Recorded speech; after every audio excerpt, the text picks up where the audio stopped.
On January 17th, YNW Melly released his third project, his mixtape, We All Shine, and is consistent throughout and stands to impress. Across every project he has released to date, he definitely takes inspiration from the Young Thug influenced sound that is currently dominating the mainstream through his prodigies. Even with his attention and the support from the hip-hop community that Melly's receiving, I admittedly discounted him as just another Young Thug clone until his collaboration with Kanye West on We All Shine. Even though anything Kanye touches at this point brings an inherent sense of importance, Melvin came through and even matched one of the biggest names in music's energy. On another and unfortunate note, YNW Melly's career came to a screeching halt this month when he and YNW Bortland were charged for the double murder of YNW Juvie and YNW Sack Chaser. Melly turned himself into police, claiming himself and YNW Bortland to be innocent. Now the question must be asked, how do young artists who just last month was collaborating with one of the most influential hip-hop artists to ever live get himself allegedly involved in such extreme criminal behavior?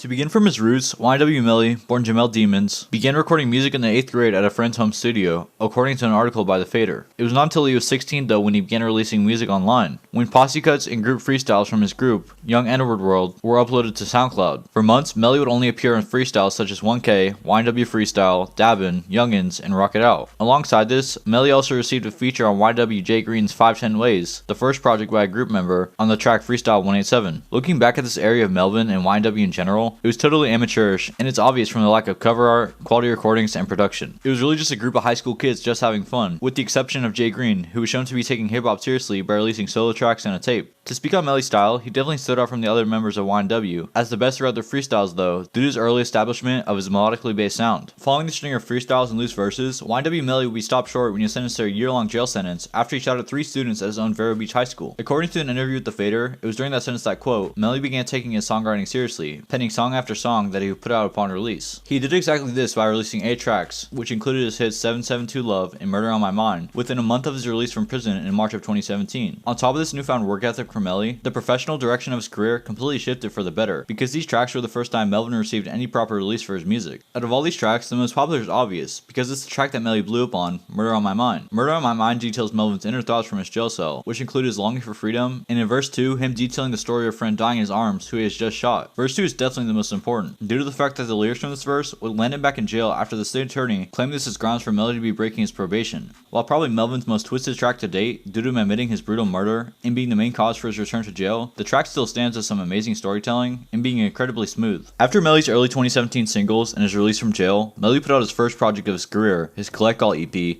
which ran for 4 tracks on December 19, 2018. The Collect All EP was a definite level up for Melvin, which included Lil B and John Wicks, his fellow Florida rapper and the brother of Kodak Black. Overall, the EP was a great stepping stone for YNW Melly, and artistically speaking, was a solid but short snippet into what was to come next for Melly. Soon after the Collect All EP, Melly would again find himself in trouble when he's arrested during June of 2018 due to him being in possession of weapons and drugs. While the timeline is unclear, it seems Melly was released quite quickly, due to him releasing his first mixtape, IMU, on August 3rd of 2018. IMU, a 15-track in length project without features, was a definite qualitative uptick in Melvin's music. Even though Melvin still continued to wear his influences on his sleeve, such as the obvious Lil Uzi Vert vibe felt on the title track, and the Young Thug influences still following him steadily, it was a solid project. Looking back at 2018, it's probably one of the more underrated projects of the year, but excusably just because Melly hadn't quite become popular yet. His influence recognized his skill in the maturation he was showing across projects though, with Melvin posing with J. Cole, and more importantly Young Thug, in an Instagram post that was posted just weeks after the release of IMU. Even with the recognition Melly had begun to receive, his announcement he made through the post caption was the most important part of this meeting, reading, quote, "Oh yeah, I'm YSL by the way," unquote, which indicated he had signed or was a recognized affiliate of Young Thug's YSL Records. At the beginning of the year, Melly was again arrested for the possession of marijuana, but before this, rumors began to surface of Melvin himself landing studio time with one of the biggest names in hip-hop, Kanye West. These rumors were confirmed when Melly uploaded a picture of the pair to Instagram in December. Even with being in jail, Melly's team would release his second mixtape, in his most major project to date, We All Shine, on January 18, 2019. The project, in my opinion, was a creative success, and this was definitely the general consensus among hip-hop fans due to its commercial success. The project charted at 27 on the US Billboard 200, with one single, Mixed Personalities, making the US Billboard 100 by charting at 71. Mixed Personalities is a definite standout track from the mixtape because of it being the effort between Kanye West and Melvin, which also received a Cole Bennett cosign when a music video appeared on the Lyrical Lemonade channel alongside the drop of the mixtape. Overall, the tape was a great success for Melly, shown by the fact that it brought the previously uncharted IMU to chart at 127, and brought a lot of credit to Melvin's name due to the cosigns he saw throughout the track list and promotion. From the 16 in length track list, my favorite track have to be City Girls, No Heart, Mixed Personalities, and Butter Be Con. Following We All Shine, Melvin's career trajectory is increasing like never before, as shown by him announcing his We All Shine tour, making history by doing the first Reddit AMA from jail, dropping the music video for his track Gang, and being recently announced to be the opening artist for Kodak Black's Dying to Live tour. Unfortunately for everyone involved, Melvin's career came to a screeching halt when Melly turned himself into authorities for his alleged involvement in the 2018 double murder of YNW members Anthony Williams, known as YNW Sack Chaser, and Christopher Thomas Jr., known as YNW Juvie. The same day Melly turned himself in, Cortland Henry, known as YNW Bortland, was extradited from an arrest in Houston to the same Miramar, Florida facility. The Miramar Police Department said in a series of tweets, quote, Jamel Demons and Cortland Henry have been arrested and charged with 2 counts of first-degree murder. The victims, Anthony Williams and Christopher Thomas Jr., were killed on October 26, 2018. The investigation, supported by forensic evidence, has concluded that Demons shot and killed Williams and Thomas Jr., and that Demons and Henry staged the crime scene to resemble a drive-by shooting, unquote. The police evidence definitely seems damning, but Melvin claims innocence for both himself and Cortland, and says he turned himself in to clear his name with authorities. In an Instagram post he said, quote, I lost my 2 brothers by violence, and now the system wants to find justice. Unfortunately, a lot of rumors and lies are being said, but no worries, God is with me and my brother YNW Bortland. There's truly not much of an opinion I can have on this situation, because it's genuinely just awful for both sides, especially if Melvin is in fact innocent as he claims. I hope Melvin finds his innocence, because throughout making this video, while I spent weeks looking at someone who has a troubled past, I also recognize the great potential Melvin has as an artist, and he was finally beginning to receive that recognition himself.